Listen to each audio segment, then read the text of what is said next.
Hi students, कैसे हैं आप लोग? शायद बहुत अच्छे होंगे। आपका एग्जामिनेशन कल से है और एग्जामिनेशन की बेशर्ती से आप लोग इंतज़ार कर रहे होंगे। तो हम एग्जामिनेशन की ही चर्चा करने के लिए आए हैं। अभी आपके समक्ष जो कल मैथमेटिक्स का एग्जामिनेशन है, उस एग्जामिनेशन के बारे में चर्चा करेंगे कि किस प्रकार आप लिखेंगे तो टॉप मार्क्स आएगा, किस प्रकार से आप किस वातावरण में रहेंगे, किस प्रकार के भोजन का उपयोग करेंगे, कैसे रहेंगे या क्या करें या क्या ना करें, इन सारी प्रश्नों का उत्तर अभी आपको मिलने वाला है। तो निश्चित रूप से आप वीडियो को देखें और एग्जामिनेशन से जो डर है उन डर को सदा के लिए हटा दें। तो सबसे पहला पॉइंट आपके लिए एकदम शानदार पॉइंट कि आप जैसा सोचते हैं उसका परिणाम भी वैसा ही मिलता है। ठीक आपने सुना कि आप जैसा सोचते हैं उसका परिणाम भी वैसा ही मिलता है।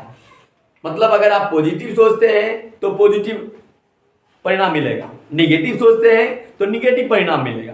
तो हम निगेटिव की चर्चा नहीं करेंगे क्योंकि निगेटिव हम लोगों को होना ही नहीं है। हम लोगों ने काफी मेहनत किया है, आप लोग काफी मेहनत की है, तो उसका परिणाम, मेहनत जो किया है उसका परिणाम तो आएगा, पॉजिटिव निश्चित रूप से आएगा। सो दैट आप लोग टेंशन फ्री रहें और थोड़ा सुने। हम सबसे पहले चर्चा करेंगे कि कल मैथमेटिक्स का एग्जाम है और हमारे नन्हे मुन्ने बच्चों ने काफी मेहनत करके मैथमेटिक्स की तैयारियां की है। आप लोगों को एग्जामिनेशन की ढेर सारी शुभकामनाएं। लेकिन अगर कुछ डॉट्स है तो उसको हम क्लियर कर देते हैं। अभी हम चर्चा करते हैं कि आपका किस चैप्टर से कितना क्वेश्चन पूछेगा। सबसे पहले आपका वास्तविक संख्या जो है, वास्तविक संख्या, और वास्तविक संख्या से आपको 20 अंक का क्वेश्चन पूछेगा। 10 अंक वास्तविक संख्या से 10 अंक का प्रश्न रहेंगे।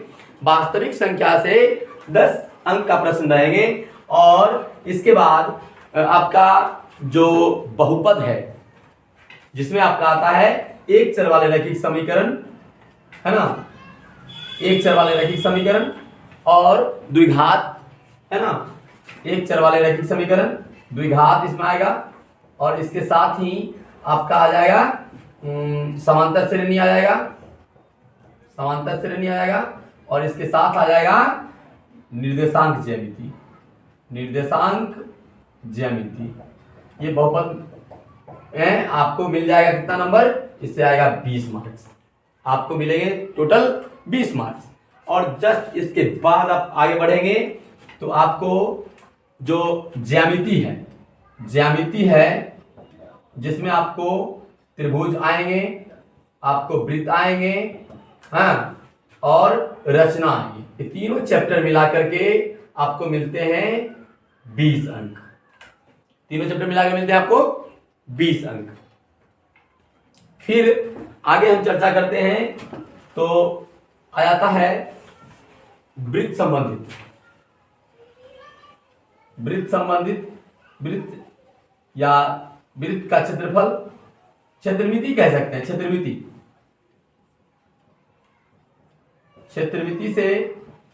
में आएगा वृत्त संबंधित प्रश्न, वृत्त का क्षेत्रफल, वृत्त का क्षेत्रफल संबंधी, पृष्ठीय क्षेत्रफल हो गया, यही पृष्ठीय क्षेत्रफल संबंधी, आयतन संबंधी। ये सारा क्वेश्चन आपको 20 मार्क्स देंगे, यानी क्षेत्रमिति से आपको मिलेंगे 20 मार्क्स। आगे आपको हो गया कितना? 20, 20 40, 20 60, 10 70 मार्क्स। और आगे हम बढ़ेंगे तो आपका प्रायिकता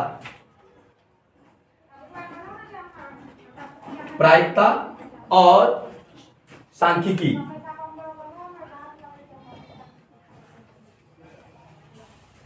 से आएंगे आपको 10 अंक। प्रायिकता और सांख्यिकी से आएंगे 10 अंक। कुल मिलाकर हो गया 80 अंक। और एक छूट गया है त्रिकोणमिति, है ना। त्रिकोणमिति से आपको मिलेंगे कितना अंक? 20 अंक, जिसमें आपको ऊंचाई और दूरी, है ना, ऊंचाई और दूरी और त्रिकोणमितीय और त्रिकोणमितीय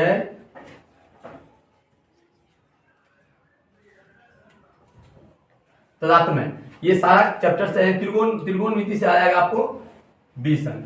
टोटल मिलाकर आपको हो रहा है कितना अंक? 100 अंक। 100 नंबर आपको यहां से प्राप्त हो जाएंगे।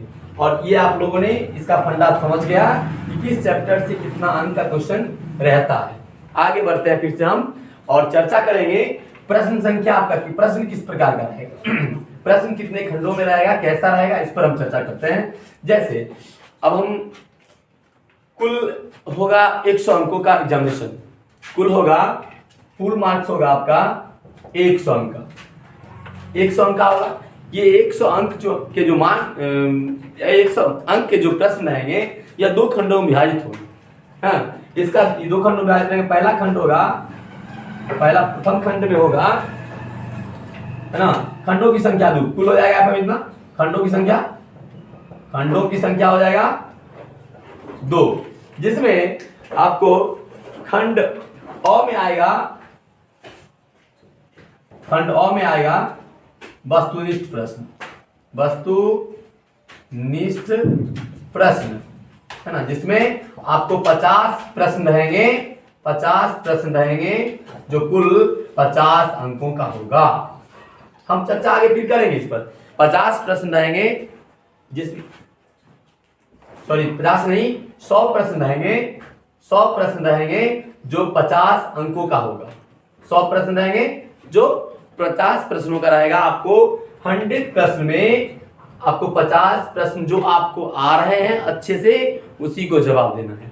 ये हो गया आपको खंड अ की कहानी। आगे चलते हैं खंड ब में जो है वह 2 प्रकार का टाइप है, 2 प्रकार का क्वेश्चन आता है। एक होता है लघु उत्तरीय प्रश्न, और एक होता है दीर्घ उत्तरीय प्रश्न। एक होता है लघु उत्तरीय प्रश्न और दूसरा होता है दीर्घ उत्तरीय प्रश्न।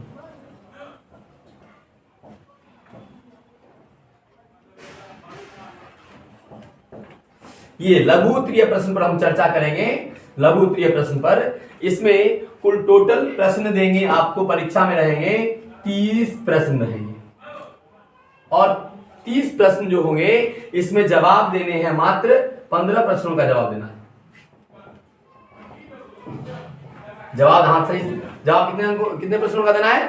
15 प्रश्नों का जवाब देना है और प्रत्येक प्रश्न होंगे 2-2 अंक के, यानी 15 दूनी 30 अंक आपको लघु उत्तरीय प्रश्न, ये लघु के लिए ओनली 30 अंक मिलता है।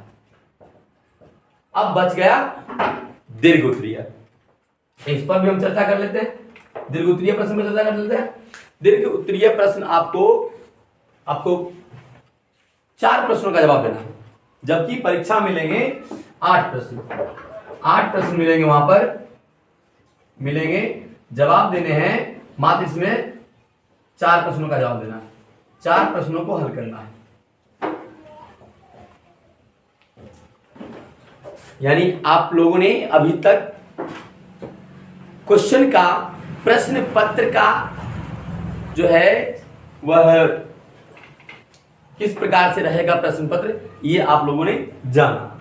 अब देखिए, अब इसमें बड़ी बात क्या है, जो इसमें सबसे बड़ी बात क्या है, जो दीर्घ उत्तरीय प्रश्न होंगे वह 5-5 अंक के होंगे, लघु उत्तरीय प्रश्न 2-2 अंक के होंगे। आपको एकदम ध्यान से सुनना है कि जब प्रश्न बना रहे हैं तो 100 प्रश्न जो ऑब्जेक्टिव हैं, वस्तुनिष्ठ हैं, उस 100 प्रश्नों में मात्र 50 प्रश्नों का उत्तर देना है और आपको जो OMR मिलेगा, OMR जो मिलेगा उसमें 50 ही गोला को गोल करना है। और ऐसा है कि अगर आपने 50 से ज्यादा गोला गोल कर दिया तो बोर्ड जो है वह उसमें से ऊपर से गिनकर 50 ही आपको वो लेगी, करेक्ट लेगी। अगर आपने 50 से ज्यादा बना दिया और आपको पीछे सोचते होंगे कि आगे बना देंगे तो मेरा 50 आ जाएगा। ऐसा नहीं होगा, आपको जो आता है वह 50 ही बनाए, जो आता है उससे ज़्यादा नहीं बनाए, क्योंकि आगे वाले जो आप बनाइएगा उसको कंप्यूटर रीड नहीं करेगी। समझ गए। और दूसरी बात, लघुत्तरीय प्रश्न में आप पहले देखें, थोड़ा भी अपने आप धैर्य न खोएं, उसको देखें अच्छे से प्रश्नों को, और अच्छे से देखें उसमें से जो प्रश्न आपको 50% बनाना है, जो अच्छे से आ रहा है, जिसमें किसी प्रकार का ट्रबल आपको नहीं लग रहा है, उसी प्रश्नों से आप शुरू करें। बाय द वे, हो सकता है उन 15 प्रश्नों में जो है वह कुछ प्रश्न आपको नहीं आए। जैसे आपको उसमें बनाना है 30 प्रश्नों में 15 प्रश्न बनाना है, और 15 प्रश्न में से भी आपको कुछ प्रश्न नहीं आते हैं, तो बोर्ड का मानना है, बोर्ड ने यह सलाह दिया है कि आप जो है आप प्रश्नों को हल करें, क्योंकि आपको जितना आता है, जितना आप डील करते हैं, जितना आप सॉल्व करते हैं, आपको उतना मार्क्स स्टेप मार्किंग के तहत मिलेगा। जैसे उदाहरण के स्वरूप आपने प्रश्न को बनाना शुरू किया और 2 नंबर का क्वेश्चन है, उसको बनाना शुरू किया, और प्रश्न का डायग्राम जो है वो बन गया, उसका आपने फॉर्मूला लिख दिया, डील नहीं किया, और फॉर्मूला लिखते ही क्या होता है, आपको 1 मार्क्स मिल जाता है। और आप जब पूरा डील कर देते हैं तो आपको 2 मार्क्स पूरा मिल जाता है। अगर आपने उस प्रश्न को टच नहीं किया तो टच नहीं करने के कारण आपका वो 1 नंबर चला गया, 1 नंबर आपको नहीं मिल पाएगा। इसलिए निश्चित रूप से आपको जो आता है उन प्रश्नों का जवाब जितना ही आता है आप धैर्य से जवाब दें। आगे हम चर्चा करते हैं, फिर से हम चर्चा करेंगे कि एग्जामिनेशन के समय, परीक्षा के समय हमें क्या करना चाहिए और क्या नहीं करना चाहिए। ये पॉइंट बना हुआ है, परीक्षा के समय आपको क्या करना चाहिए, क्या नहीं करना चाहिए। जैसे सबसे पहले तो हमें सही टाइम टेबल का निर्धारण भी करना चाहिए। सबसे पहला पॉइंट है सही टाइम टेबल का निर्धारण करना है। और सही टाइम टेबल के निर्धारण में मैं आपको बता दूं कि जो स्टूडेंट क्या करते हैं, एग्जामिनेशन के समय में अधिक भयभीत रहते हैं, और जितना समय पढ़ना चाहिए उससे कहीं अधिक समय वह पढ़ाई पर देते हैं, जिसके कारण उनका स्वास्थ्य बिगड़ जाता है। तो एक रूटीन बना लें कि इस टाइम में हमको इस काम को फॉलो करना है, ज़्यादा जगना नहीं है, नहीं, तब जाकर आपका एग्जामिनेशन बढ़िया तरीके से हो पाएगा, है ना। आप जो है उसके बाद है पर्याप्त नींद। वही तो मैंने चर्चा भी कर दिया, सेकेंड पॉइंट है पर्याप्त नींद। एग्जामिनेशन का समय है, और एग्जामिनेशन के समय में अगर अधिक आप जगना शुरू कर दें तो क्या होगा, आपकी स्वास्थ्य बिगड़ जाएगी, और आपकी स्वास्थ्य अगर बिगड़ जाएगी तो फिर आपका अगला एग्जामिनेशन जो है वो अच्छा से आप क्रैक नहीं कर पाएंगे। क्लास में आपको उजबुझा सा लगेगा, जिसके कारण आप कंफर्टेबल महसूस नहीं कर पाएंगे और एग्जामिनेशन आपका अच्छा नहीं जा पाएगा। इसलिए आप जितना सोते हैं, जितना सोना चाहिए उससे कम नींद नहीं लें, आप रिलैक्स होकर के सोएं।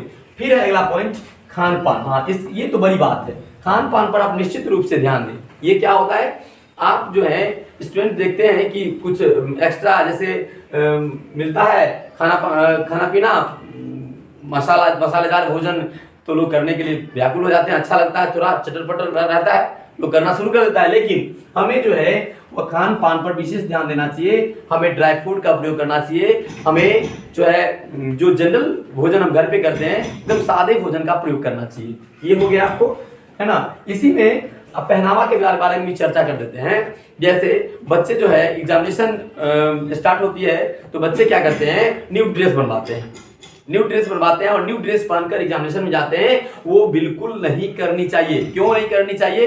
क्योंकि ऐसा करने पर न्यू ड्रेस जो रहता है वो शरीर में कंफर्ट पहली बार में नहीं हो पाता है, और उस समय शरीर को वो कंफर्ट आरामदेह नहीं देता है, जिसके कारण शरीर मेंटेन में नहीं रह पाता है। इसलिए न्यू ड्रेस का भी उपयोग नहीं करना चाहिए। जो आप वैसे ड्रेस का उपयोग करना चाहिए जो ड्रेस आपने 2-4 बार यूज कर लिया है, कम से कम एकदम पूरे शरीर में रिलैक्स पैदा करेगा।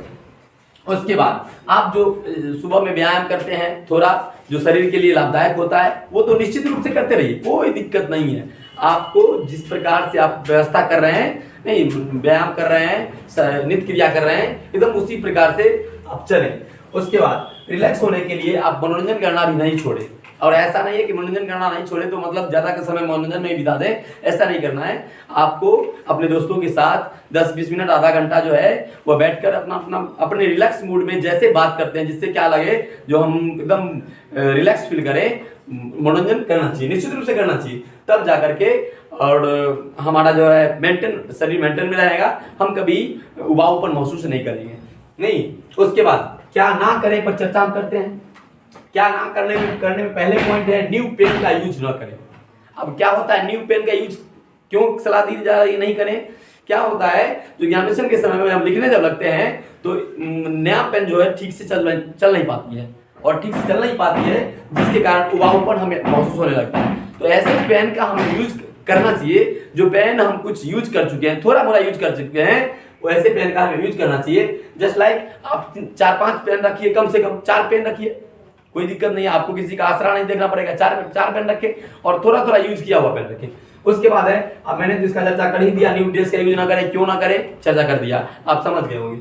आगे इसका भी मैंने चर्चा कर दिया है। मसालेदार भोजन जैसे चाउमीन, बर्गर जो होता है, फास्ट फूड जिसको बोलते हैं, नहीं, ये सब का प्रयोग कदापि ना करें एग्जाम आवर में, नहीं। उसके बाद हाँ, निगेटिव माइंड में न रखे, निगेटिव माइंड में न रहे। कभी कभी एग्जामिनेशन के समय में डर बन जाती है कि क्या होगा, नहीं होगा, बेचारे स्टूडेंट परेशान हो जाते हैं। तो परेशान होने की थोड़ी भी जरूरत नहीं है, एकदम रिलैक्स माइंड में रहिए और एग्जामिनेशन दीजिए। सोच लीजिए कि मैंने मेहनत किया है और मेहनत का फल हमें निश्चित रूप से मिलेगी, और मिलेगी ही। मेहनत करने वालों की कभी हार होती ही नहीं है, इसलिए मेहनत जो किए हैं उनको कोई किसी प्रकार का डर रखने का जरूरत ही नहीं है। आगे है तनावपूर्ण अवस्था में न रहा। इस पॉइंट की चर्चा हम करते हैं। होता है कभी कभी क्या, जो अपने स्टूडेंट जो है एग्जामिनेशन लेकर के टेंशन में रहते हैं कि कल एग्जाम होगा, हमारे फ्रेंड भी एग्जाम देंगे, उनको मेरे से ज़्यादा नंबर आएगा, नहीं मेरा कम आएगा, ऐसा कुछ दिमाग में रहता है। तो हम निश्चित रूप से आप लोगों को सलाह देंगे कि आप एग्जामिनेशन के समय में आप पूर्णतः तनाव मुक्त रहें और रिलैक्स होकर एग्जामिनेशन दें।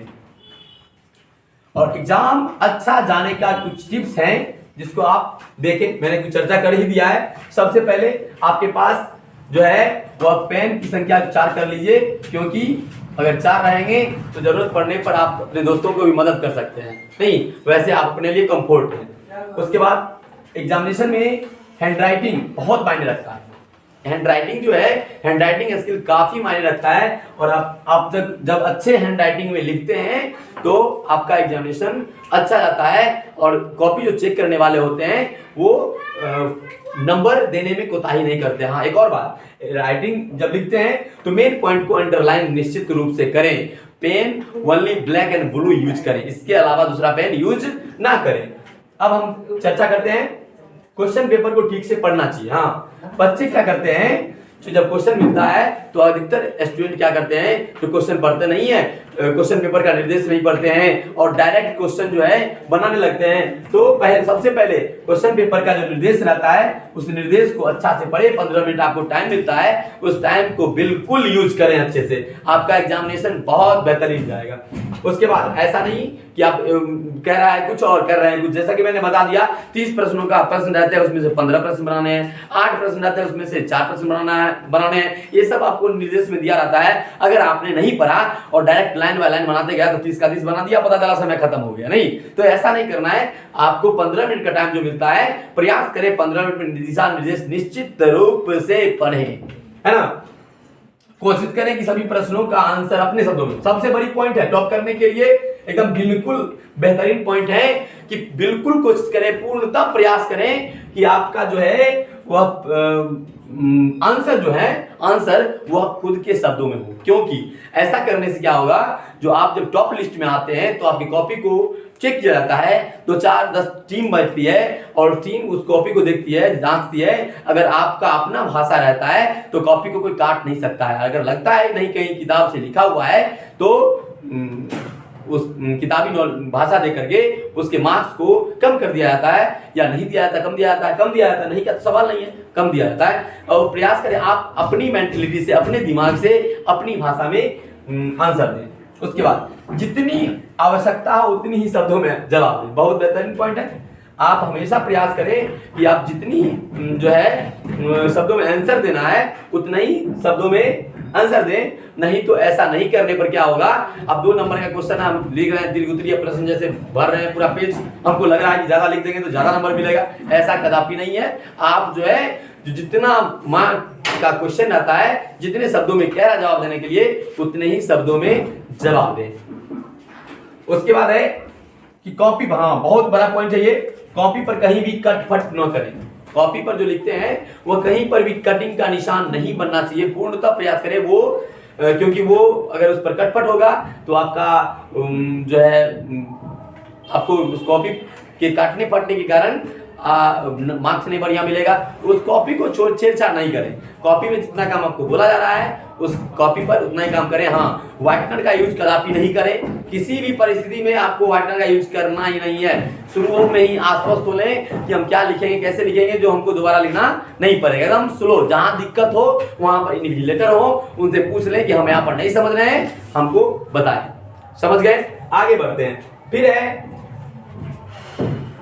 हाँ, विकल्प वाले प्रश्न जो है वस्तुनिष्ठ प्रश्न, उसमें जो आपसे बनने वाले हैं उसी प्रश्नों को पहले हल करें। जो लग रहा है कि टाइमिंग लेगा उसको अभी छोड़ दें, जो बन रहा है वह बनाते जाए आराम से, जिससे आपका समय का बचत होगा और आप पूरा का पूरा बना पाएंगे। उसके बाद है सभी प्रश्न को हल करें जितना कह रहा है, सभी प्रश्न का जितना कह रहा है उस दिशा निर्देश के अनुसार। उसके बाद सबसे पहले हल्के और